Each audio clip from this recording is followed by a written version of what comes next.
And I'm Cody Slaughter. I play Dean Martin.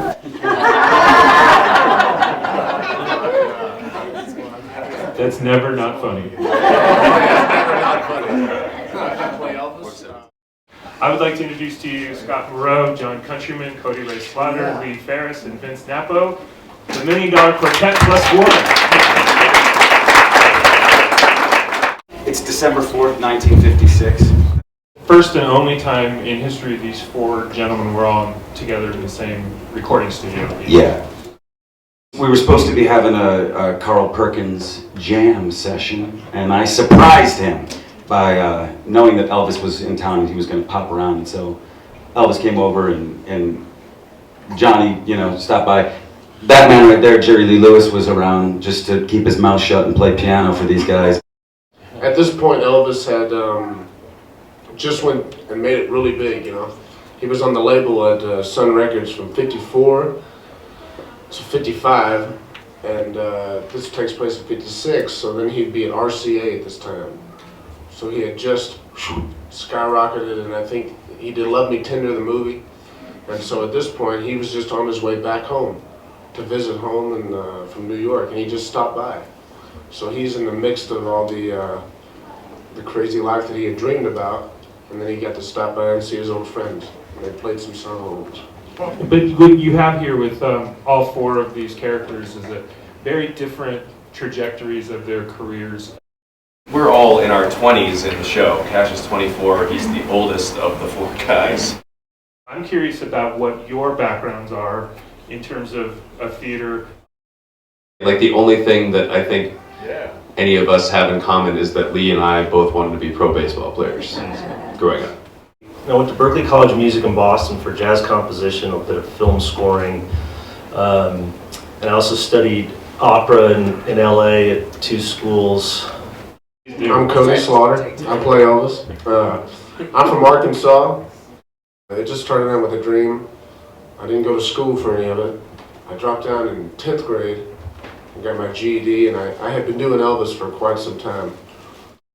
So I'm playing Sam Phillips, the founder of Sun Records.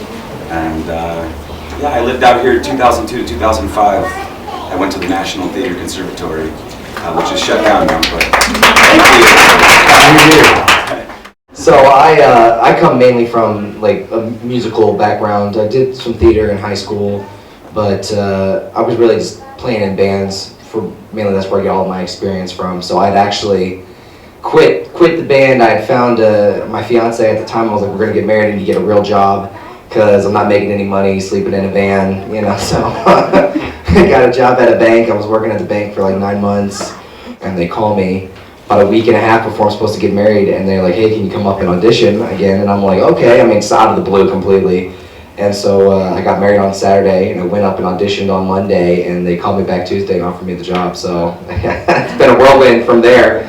My background is in music theater. I have a bachelor's degree in music theater from Illinois Wesleyan University. So I've been performing in musicals professionally for about 15 years.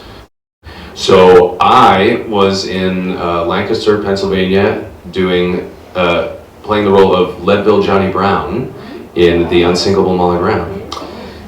Actually, I'd been doing it for about 5 months, and they posted the audition notice for the first national tour of $1 Million Quartet. I'm not only, this is what I do for a living, but I love Johnny Cash a lot. So I hopped on a train with my guitar and was like, well, I might as well go in and audition. Thanks for mentioning The Unsinkable Molly Brown, Scott, because I would be remiss if I didn't use this as an opportunity. The Denver Center Theater Company just announced last week that they're going to be opening the next season with the world premiere of the brand new musical, The Unsinkable Molly Brown, updated, directed by maybe time? They have not cast Leadville Johnny Brown yet. I'm definitely going out for it. I'm going to go. Is there some confusion do you experience at any time between your roles and your people? Yeah, I'm confused with my own identity. I'm kidding, that's a joke. Everybody thinks that I just do Elvis, and it's like, and that can kind of become, you start to kind of go crazy a little bit, because you know who you are, and then, but everybody's, hey man, cheeseburger, it gets extremely old. we used to have somebody selling merchandise a couple years ago on the tour, and she said somebody walked up one time and she said, "They couldn't find anybody more famous than Carl Perkins?" People are kind of reticent to go see somebody who sings Johnny Cash music, I think. If you're a huge Elvis fan, most people want to go see tribute artists sing and play his music. That's why there are huge festivals that, you know, Cody often performs at, that are paying tribute to him and his legacy. And I think people are a little more skeptical about seeing somebody play Johnny Cash. I didn't expect going into this for Sam Phillips to kind of be the glue that keeps this whole thing together. And I'm curious about how this role, playing Sam Phillips, kind of scratches your itch as an actor. Theater should be an event, and it should be a celebration. And I think we do that. Yeah. And I try and honor that every night. We have a very special way of ending the program today. Ladies and gentlemen, the $1 Million Quartet. Well, it's 1 for the morning, 2 for the show. Need to get ready. Now go, cat, go. But don't you step on my blue suede shoe. Hey, you can do anything, but lay off of my blue suede shoe. You can knock me down, smell my face, smell my name on my face. You can do anything that you want to do, but honey, lay off of my shoe. Now don't you step on my blue suede shoe. Well, you can do anything, but lay off of my blue suede shoe. Oh, watch it go, go.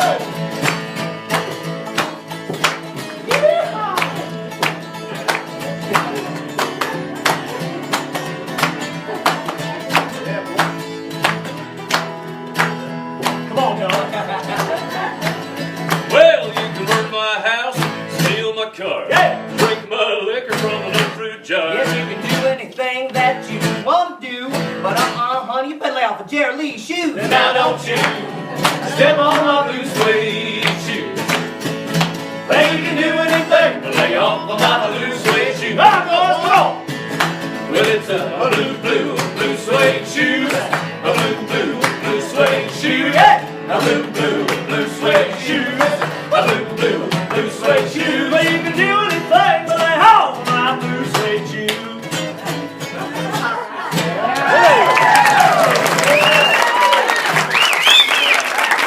Thank y'all. Thanks for coming, guys.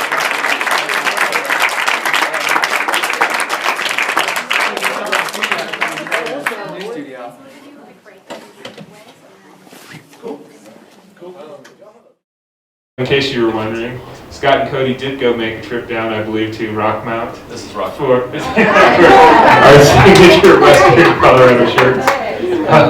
They can't be anything but Rockmount, right?